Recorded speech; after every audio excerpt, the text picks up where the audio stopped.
Here's how to use KiloCode. First, what you need to do is go ahead and search it on Google, Chrome, or Safari, depending on you.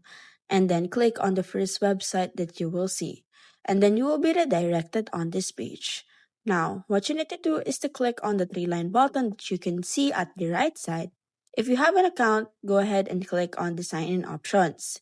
But if you don't have, go ahead and click on the sign-up options.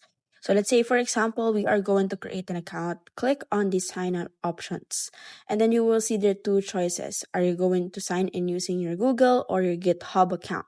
So let's say, for example, we are going to use the Google and then sign in. And now what you need to do is to choose your account type. Is it personal or organization? Now, it depends of you what type of account would you like to choose. And then, for example, we are going to choose a personal one.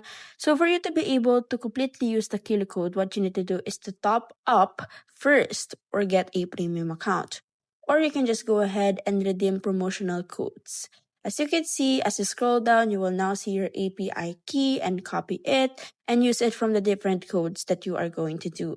And then there you have it. You can now go ahead and enjoy using the KiloCode by just putting all the necessary amounts by topping up to do it.